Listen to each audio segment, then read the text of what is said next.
Your mercy never fails me. All my days I've been held in your hands.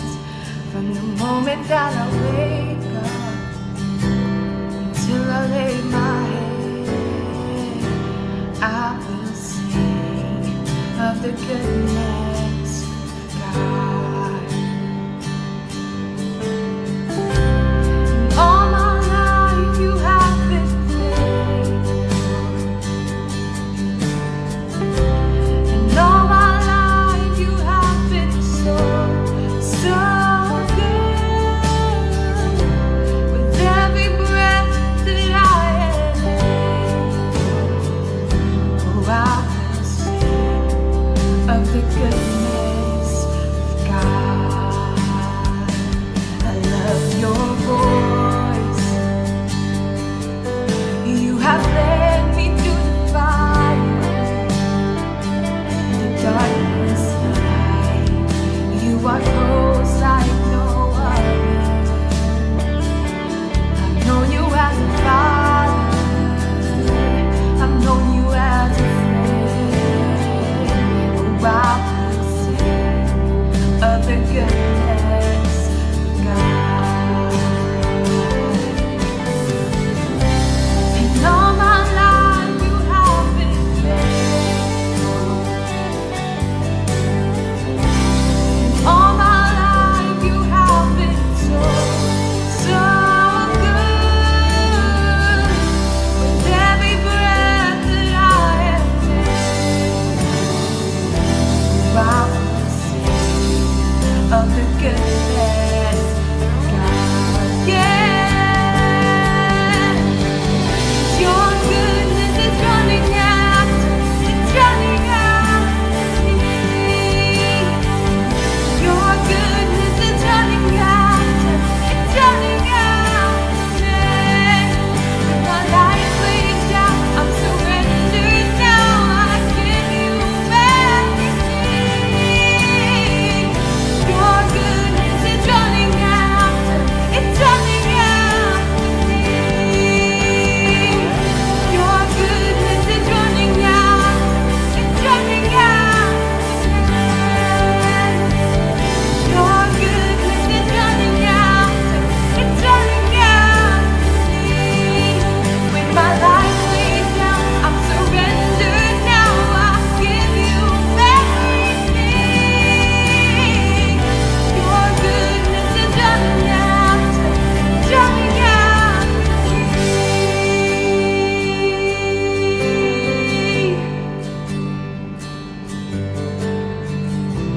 And all my life you have been faithful. And all my life you have been so good. With every breath that I am able, I will sing of the goodness of God.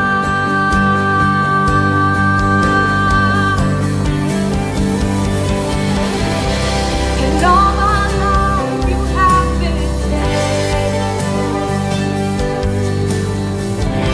And all my life you have been so good. With every breath that I am able, I will sing of the goodness of God. I will sing of the goodness of God. I will sing of the goodness of God. Lord, we offer to you our praises, Lord, our worship and thanksgiving. In Jesus' name we pray. Amen. Amen. Magandang gabi po sa atin lahat. Ang inyo pong lingkod ang siyang naatasan upang magdala ng mensahe, maikling mensahe sa gabing ito sa ating midweek prayer meeting. At ang mensahe po na ibinigay sa akin ay ang mensahe ng kagalakan, the message of joy. Sabi nga, sa bawat pagkakataon, sa bawat lingkod ng Panginoon, na pinagbigyan siya ng atas upang ipahayag ang salita ng Diyos, kailangan i-grab ang opportunity na ito. Kaya naman, sa kabila ng mayroon mga kaba, pero alam ko po ang Diyos ang siyang tutulong sa akin. At bago po tayo magpatuloy, tayo muna ay manalangin. Aming Diyos na dakila sa lahat, sa gabing ito sa aming pagbubulay ng iyong salita, nawa Panginoon, ikaw ang siyang maparangalan, maitas ang iyong dakilang pangalan at mahayag ang iyong kapangyarihan, hindi yung kahinaan ng iyong abang lingkod. Gamitin mo po ang iyong lingkod mightily, nang sa gayon, anuman ang mensahe na nais mong iparating ay siyang mahayag. In Jesus' name we pray. Amen. Ang mensahe ng kagalakan. Isa sa bunga ng Espiritu ay kagalakan. Sabi nga, ang teksto na pagbabatayan ay yung sa Galatia 5:22. Sabi doon, subalit ang bunga ng Espiritu ay pag-ibig, kagalakan, kapayapaan, katiyagaan, kabaitan, kabutihan, katapatan. At meron pang iba, pero dito lang muna tayo magpupokus. Isa nga sa bunga ng Espiritu ay yung tinatawag na joy. Sa Tagalog ay kagalakan. Para sa iyo, ano ang pakahulugan mo sa salitang kagalakan na sinasabi dito sa ating pagbabatayan? Saan nakabatay ang kagalakan na iyong nadarama? Sa mga di mananampalataya, ang kanilang pakahulugan sa kagalakan ay kung ano ang mga bagay na kanilang natatanggap o naa-achieve sa kanilang buhay, o kaya naman sa mga material na natatanggap nila at nakikita o sa mga bagay na mayroon sila. Mga bagay na pansamantala lamang. Mga bagay na mayroon hangganan. Kaya pag sila ay nawala ng mga bagay na ito at nakakaranas ng di maganda sa kanilang buhay, para sa kanila ang kagalakan ay nawawala. Bakit? Dahil nakatingin sila sa material o mga bagay na nakikita lamang. Napapalitan ng lungkot at nauuwi sa pagrireklamo.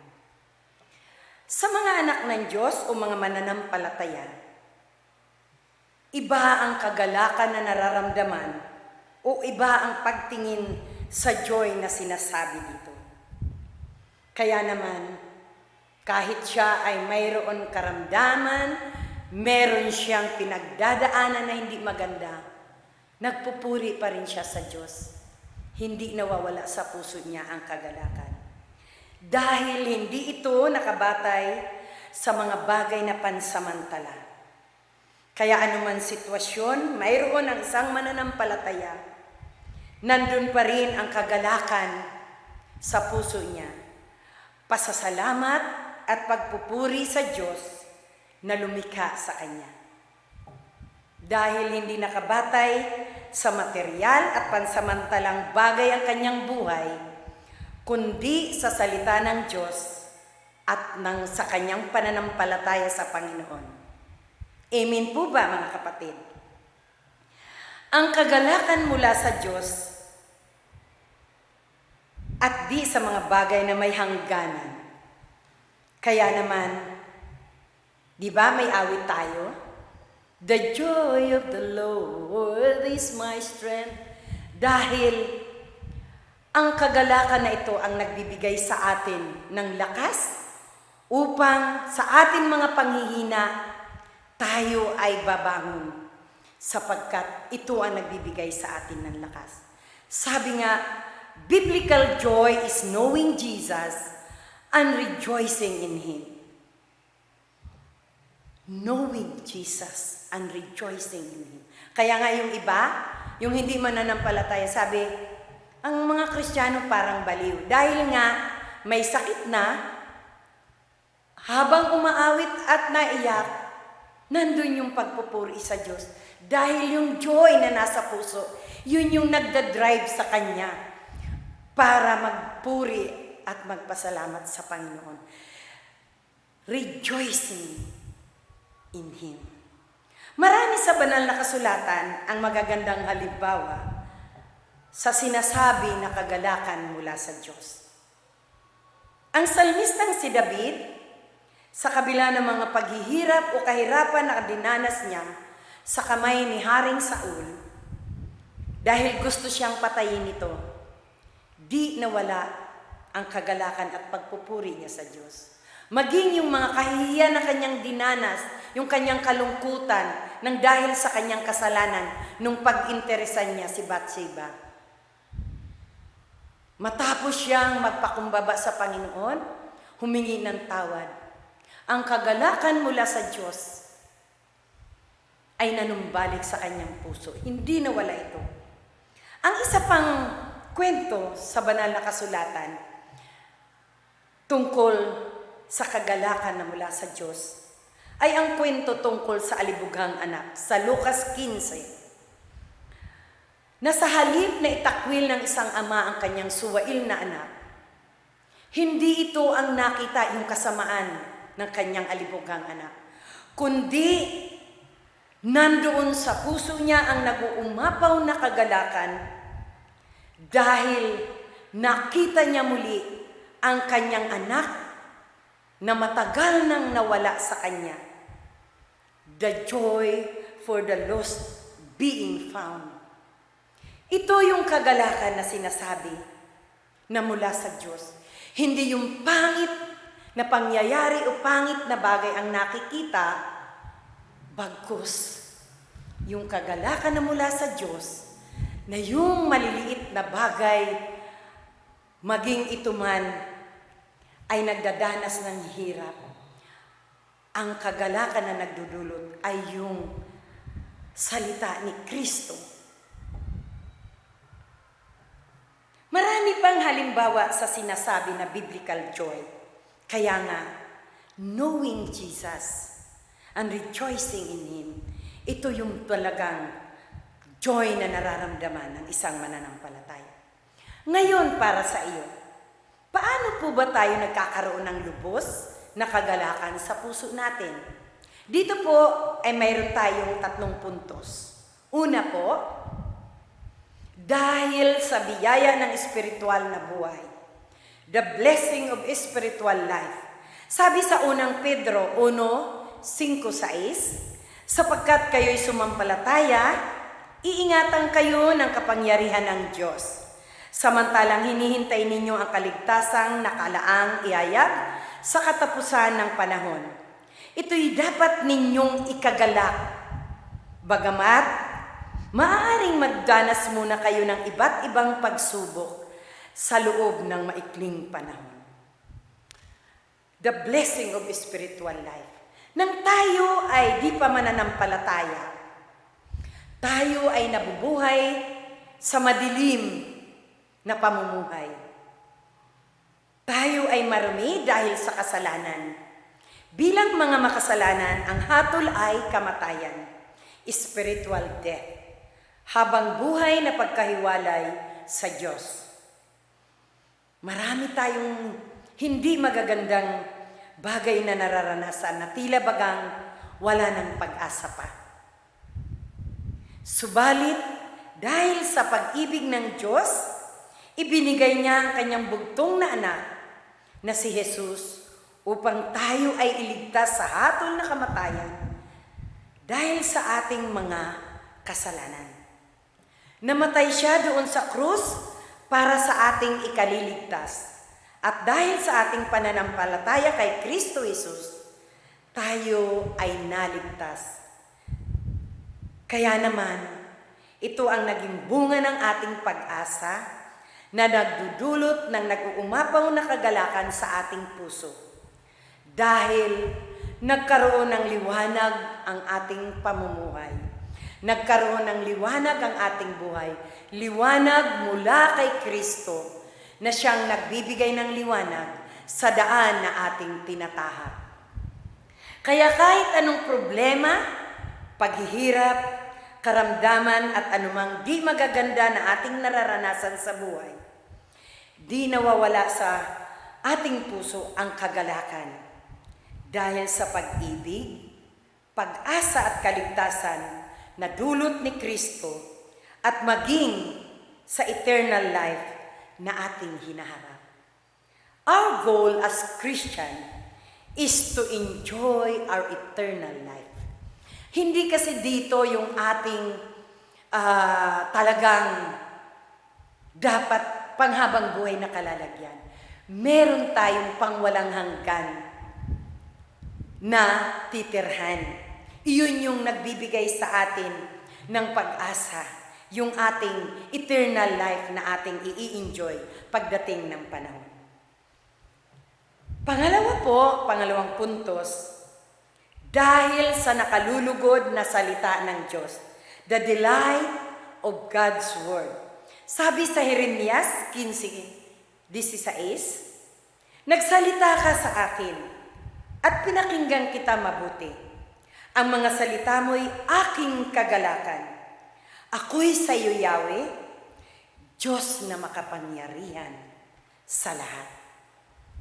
Ang banal na kasulatan na siyang salita ng Diyos ay naghahayag ng mga pangako niya na tunay na mapanghahawakan ng bawat mananampalataya.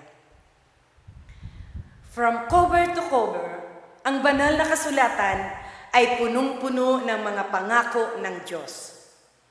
Sinasabi ng Diyos sa banal na kasulatan sa bawat anak niya, He will never leave us nor forsake us.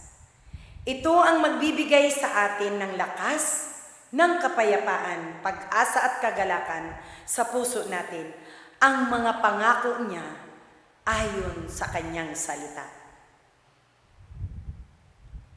Paano natin mai-enjoy o mararamdaman ang kagalakan kung hindi natin alam ito?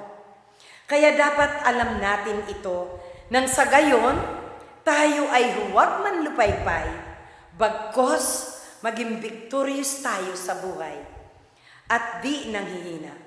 Kaya nga iniuutos ng Diyos sa atin sa Josue 1:8 na lagi natin basahin ang kanyang salita, ang Biblia, araw at gabi. Hindi sinabi minsan-minsan. Hindi sinabi kapag iyo lamang naisipan. Araw at gabi ang utos ng Diyos.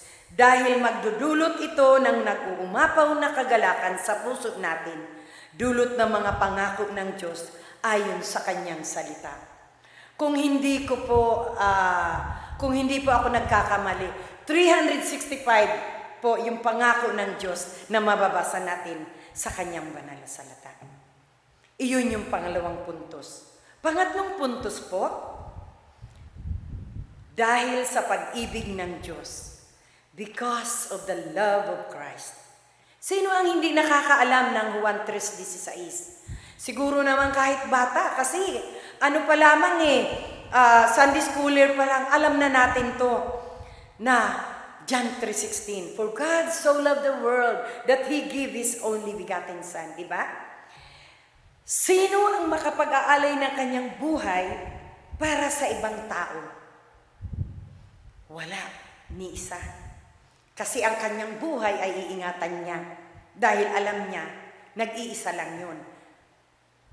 Tanging si Kristo Jesus lamang ang makagagawa nito dahil sa labis na pag-ibig niya sa sangkatauhan. Mahal niya ang lahat ng kanyang nilikha. Subalit ang makararanas lamang o makadarama ng eternal joy na sinasabi dito sa ating pinag-uusapan ay iyong nanampalataya lamang sa Kanya. Kaya naman, sa bawat mananampalataya, anumang nararanasan niya ay kaya niyang harapin at mapagtagumpayan na may kagalakan sa puso. Sa tulong ng Diyos na nagtuturo ng landas na buhay ang hahantungan. Sabi nga sa awit 16:11, ituturo mo ang landas na buhay ang hahantungan. Sa piling mo'y madarama ang lubos na kagalakan. Ang tulong mo'y nagdudulot ng ligayang walang hanggan. Eternal joy. Talagang sa Diyos lamang matatagpuan natin. Hindi dahil hindi mapapantayan ng anumang bagay sa mundo ang kagalakan mula sa Diyos. Ito ay pangwalang hanggan. Tanging sa Diyos lang natin matatagpuan ang lubos na kagalakan anumang dulot ng pandemya. Hindi nito kayang alisin ang kagalakan sa puso ng bawat mananampalataya. Kaya nga mga kapatid, ngayon Kapaskuhan, sa pagdiriwang natin ng pagsilang ng ating tagapagligtas, lagi nating tandaan, di maaalis ng kasalatan, ng kalamidad, dulot ng mga bagyo, maging ng karamdaman na nararanasan. May mga kapatid tayo na sa ngayon talagang nakakaranas ng karamdaman. Subalit hindi kayang alisin ng mga ito ang kagalakan sa puso ng bawat mananampalataya. Alam natin ang lahat ng ito ay binibigay ng kaaway upang tayo ay lituhin, upang sabihin yan ba ang may Kristo sa puso? Hindi kaya nitong alisin ang kagalakan sa puso ng mga anak niya. Dahil isinilang si Kristo Jesus, ang ating tagapagligtas, ang nagbigay sa atin ng unconditional love, pag-asa, at nag-uumapaw na kagalakan na pangwalang hanggan. Kaya nga mayroon tayong awit, Joy to the world, the Lord has come. Purihin ang Diyos sa kagalakang dulot niya sa bawat mananampalataya. Merry Christmas po sa atin lahat, sa pangalan ng Ama, ng Anak, at ng Espiritu Santo. Amen.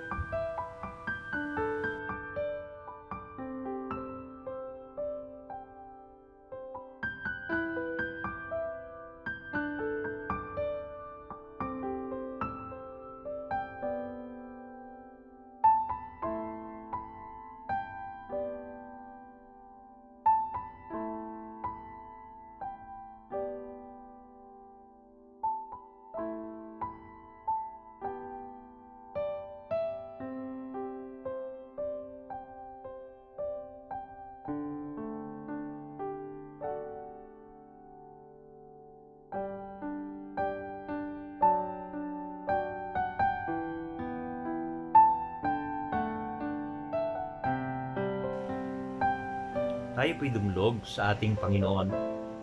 Tayo'y dumalangin sa Kanya at patuloy nating angkinin ang mga gagawin niya sa ating buhay.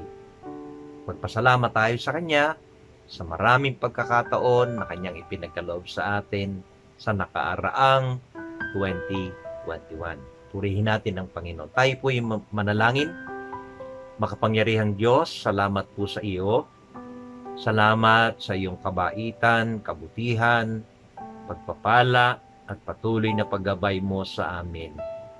Maraming pong salamat dahil patuloy mong ipinapahayag ang iyong kahabagan at ang iyong pagkalinga sa amin. Bilang aming mabuting pastol at dakilang pastol, pinupuri ka namin at dinadakila sa maraming bagay na ikaw ang laging nagkakaloob sa amin ng aming mga pangangailangan. Sa gitna man ng pagsubok, meron man o wala, salamat pa rin dahil nariyan kang lagi, hindi mo kami iniiwanan. Bagkus kami ay iyong lagi pong sinasamahan. Patuloy kaming lumalapit sa iyo, Panginoon, sa kabila po ng pagtaas na muli ng COVID-19 sa aming bansa, gawa po marahil ito ng Omicron variant or ang pinagsamang Delta at Omicron, ay nagkaroon po ng breakthrough ang pandemyang ito sa aming bansa. Hindi lamang po sa aming bansa, kundi sa iba't ibang mga bansa at sa buong mundo. Lord, ang aming hiling, muli mong iunat ang iyong mapagpala at makapangyarihang kamay upang madama namin, Panginoon, ang iyong kalinga at pagsubaybay. Alam namin, Lord, na ikaw ang may kontrol sa lahat ng bagay. At kung ano man ang nangyayaring ito sa aming pong mundo, ikaw ang nakakaalam. Ang dalangin lamang po namin, bilang iyong mga anak, ingatan niyo po kami. Ilayo mo po kami sa mga hawa at karamdaman. Patuloy mo kaming bigyan ng kalakasan. Patuloy mo kaming palusugin sa aming lupang pangangatawan. Ama, ikaw ang nagbigay sa amin ng buhay at alam namin, Panginoon, pangangalagaan mo po ang buhay na ipinagkaloob mo po sa amin. Tulungan mo rin kami, Panginoon, na pangalagaan namin ang aming mga buhay. At hayaan, Panginoon, na bumalot sa amin ang kapangyarihan ng inyong presensya, ng iyong pag-iingat at ng inyong banal na Espiritu upang ang bawat isa sa amin, ang aming mga tahanan, pamilya, maging ang iglesia, ay mailayo sa anumang kapahamakan, banta ng karamdaman, dulot ng pandemya.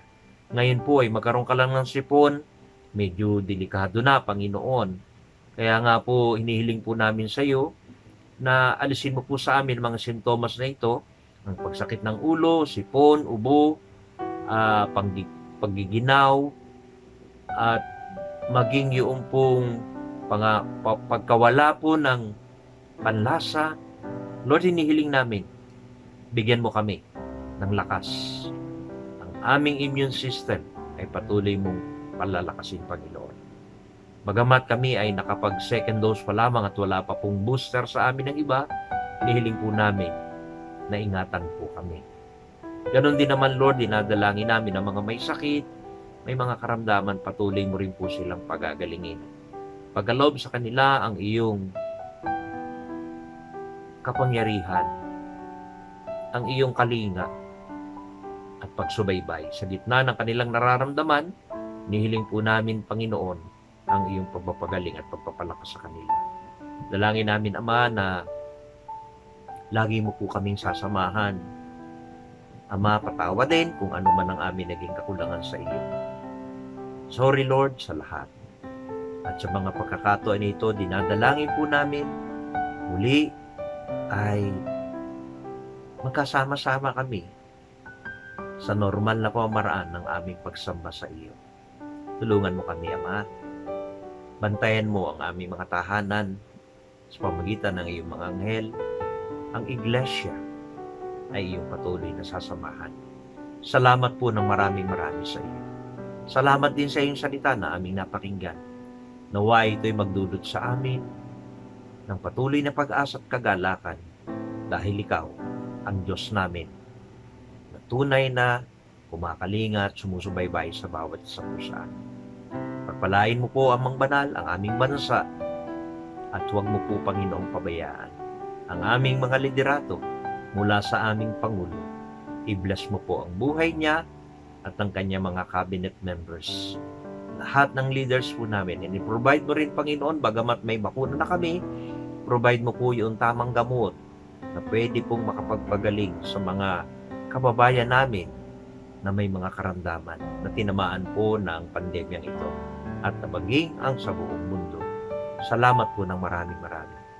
Tulungan mo kami na sa aming pagtatapos, patuloy naming maranasan ng diwa ng iyong pag-ibig, kagalakan at pag-asa, kapayapaan na kailangan namin sa aming buong buhay. Salamat po ng maraming. Ito ang aming dalangin, Ama, sa iyo, sa pangalan ng aming Panginoong Hesukristo.